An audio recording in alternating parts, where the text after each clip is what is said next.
नमस्कार। मैं रजत गुप्ता एक बार आपके साथ फिर एक मध्य द मिडिल वे चैप्टर पर बात करने आया हूँ। जैसा कि हमने अपने पिछले वीडियो में मिडिल वे जो होता है, जीवन जीने की कई शैलियाँ हैं जिसमें एक मध्य मार्ग होता है जिसका अर्थ बैलेंसिंग की तरफ हमें लेके जाता है, जहाँ बहुत ज़्यादा अति नहीं, बहुत ज़्यादा किसी चीज़ का अभाव नहीं। तो इसमें जो बैलेंस करते हैं उसको हम मध्य मार्ग कहते हैं।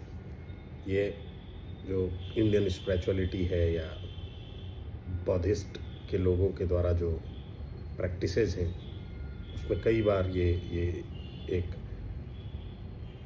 मध्य मार्ग प्रतिपादित की गई है, जहाँ भोग विलास और कठोर तपस्या दोनों के बीच जो आज के तारीख में स्टेटस सिंबल के लिए हम लोग बहुत ज़्यादा कि mobile, smartphone, tour and travels and high paid salaries, एक अपना अच्छा मकान, गाड़ी, ये सारी जो चीज़ें हैं, ये इनके बीच मध्य मार्ग को ढूंढना एक बहुत बड़ा बैलेंसिंग आर्ट होता है, जो कि हमें पीस की तरफ बहुत ज़्यादा ग्रिडी नहीं, लाइफ के लिए जो बेसिक नीड्स हैं वो आपके पास होती हैं, वो क्लैरिटी हो जाती है, स्टेबिलिटी लाइफ में आ जाती है, that you are happy in all the moments. सारी चीज़ों में एक आप कंट्रोल्ड रहते हैं, बहुत रिएक्ट नहीं करते हैं, बहुत एक्ट नहीं करते हैं।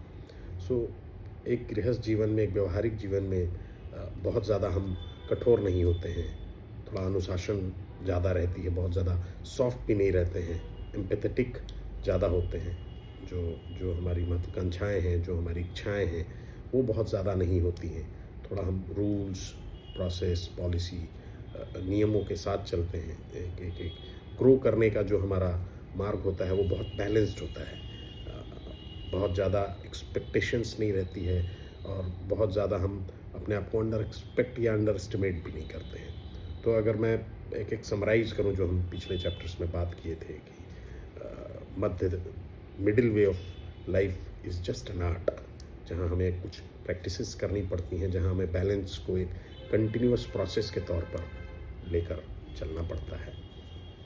आज मैं इस चैप्टर पे जो बात करना चाह रहा हूँ कि मध्य एक मिडिल वे, खासकर मेरे जैसे जो प्रोफेशनल लोग हैं, जो डिफरेंट काइंड्स ऑफ इन्वायरमेंट में काम करते हैं, they are being under different kind of practices into their industry. कुछ इंडस्ट्रीज ऐसी होती हैं जहां आप बहुत ज़्यादा स्ट्रेस में रहते हैं, हाई प्रेशर जॉब्स होती है, हाई एक्सपेक्टेशंस होती हैं, डिमांड्स बहुत होते हैं, एंड आपकी भी एक्सपेक्टेशन अपने करियर में, अपने लाइफ में बहुत ज़्यादा होती है। कई बार आप बहुत स्ट्रेस में रहते हैं, या कई बार आपके साथ कई सारी ऐसी चीज़ें होती हैं जहां आपको लगता है that you are into a crisis.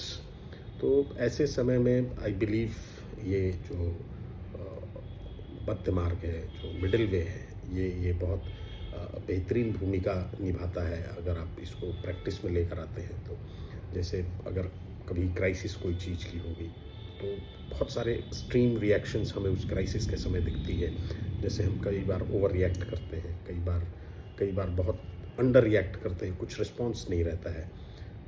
तो मिडिल वे जो लोग प्रैक्टिस करते हैं वो बहुत कूल रहते हैं क्राइसिस में। They believe to be more calmer, more silent, बहुत जल्दी रिएक्ट या एक्ट नहीं करते हैं, पैनिक नहीं होते हैं, और बहुत स्ट्रक्चर्ड वे में, जहाँ पर टफ होना पड़ता है वहाँ टफ होते हैं, जहाँ फ्लेक्सिबल होना था वो फ्लेक्सिबल होते हैं। तो इससे एक चीज़ क्लियर हो जाती है कि आप प्रायोरिटी डिसाइड कर पाते हैं। आपके डिसीजन मेकिंग जो होती है वो मोस्ट लाइकली वो डिसीजन करेक्ट होती है, गलत होने की संभावना कम हो जाती है। और वैसे सिचुएशन में जब आप अपनी टीम के साथ, अपने जो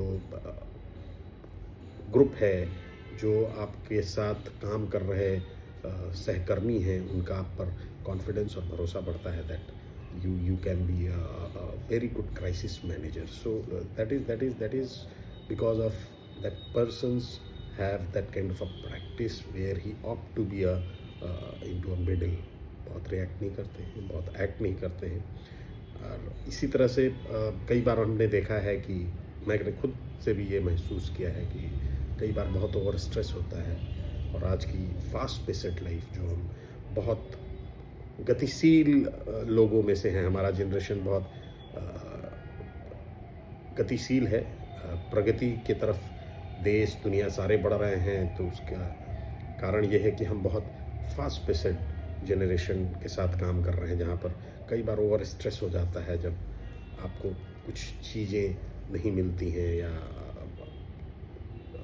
एक्सपेक्टेशंस आपसे बहुत ज़्यादा हो जाती है, तो ऐसा लगता है जैसे we are burning out on our own. खुद से सब कुछ कर लेने का एक जज्बा, भरोसा भी आपको कई बार स्ट्रेस में रखता है, और उस समय कई बार लगता है कि छोड़ के चले जाएं। तो we want to escape from that situation.